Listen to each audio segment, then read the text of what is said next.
pemimpin UPM yang hidup enak di luar negeri, sedangkan pengikutnya menyambung nyawa keluar masuk hutan. Melansir dari gridhout.id, organisasi Papua Merdeka UPM yang berdiri pada Desember 1963 ialah gerakan pemberontakan menuntut Irian Jaya merdeka dari Indonesia. UPM sendiri ada berawal dari rasa sakit hati pemerintah Belanda karena Irian Barat harus diserahkan secara sah kepada Indonesia dengan naungan PBB pada Mei 1 Mei 1963. Tak terima Belanda kemudian membentuk pasukan sukarelawan lokal bernama Papua Volunteer Corps (PVC). PVC dilatih oleh militer Belanda dan digunakan untuk melawan Indonesia saat Operasi Trikora. Setelah Belanda angkat kaki dari bumi cendrawasih, PVC merasa tertekan karena ditinggalkan begitu saja oleh majikan penjajahan. PVC lantas masuk hutan dan mulai membentuk UPM pada Desember 1963 sebagai gerakan pemberontakan kepada Indonesia. Dikutip dari Radio New Zealand, dalam perjalanan pendiri UPM Nicholas Joey dan dua komandan Sid Givits Rumkirem beserta Jacob Hendrik mendeklarasi kemerdekaan Papua pada 1971. Namun apa daya, kepentingan pribadi membuat Hendrik dan Rumkirem mulai beda pandangan menyoal Papua. Kedua lantas keluar dari UPM dan membentuk faksi sendiri PMK oleh Prai serta TPNPB bentukan Rumkirem. Perseteruan internal ini membuat kekuatan UPM kendur drastis. UPM semakin tak populer ketika Nicholas Joey pada tahun 2010 kembali Indonesia dari pelarian di Belanda. Joey akhirnya jadi WNI kembali dan ia sekarang berubah dari pro kemerdekaan Papua menjadi seorang manusia Pancasila yang cinta NKRI.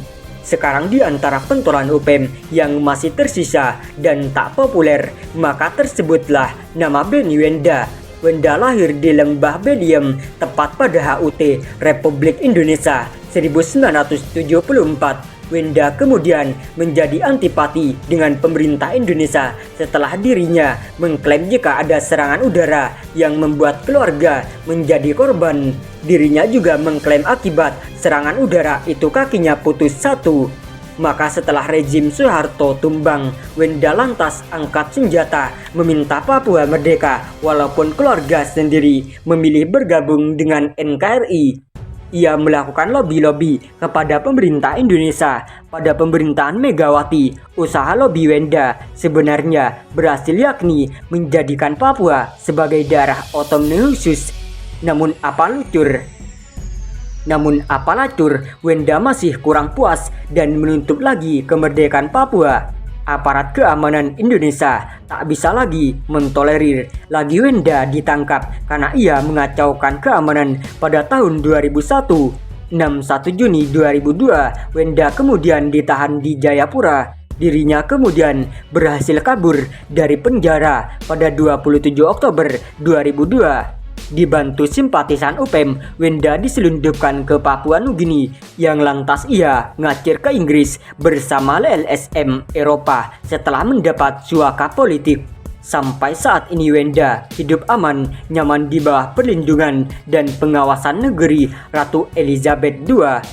Di Inggris, ia hanya bisa menyuarakan kemerdekaan Papua lewat media massa dan media sosial, sedangkan anak buah harus keluar masuk rimba, tidur di hutan, kekurangan makanan, dan harus menyambung nyawa berperang dengan aparat keamanan Indonesia. Entah apakah Benny Wenda bakal kembali ke tengah-tengah pengikutnya, memimpin gerakan separatis UPM yang semakin tak terpopuler.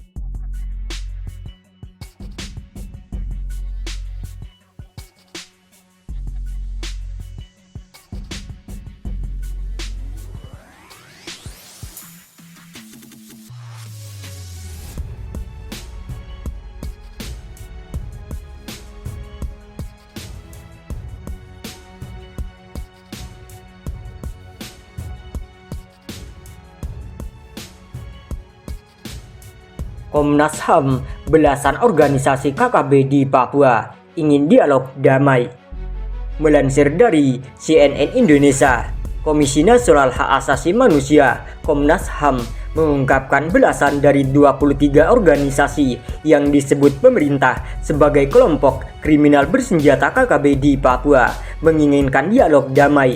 Ketua Komnas HAM Ahmad Taufan Damanik mengatakan pihaknya mendengar langsung keinginan tersebut saat berkunjung ke Papua. Ada belasan yang sudah ditemui oleh tim Komnas HAM dan kami tawarkan seandainya dilakukan dialog perdamaian. Kita contohkan seperti di Aceh. Apakah bersedia? Rata-rata menjawab bersedia, kata Taufan dalam diskusi daring keamanan manusia Papua di YouTube Imparsial Indonesia.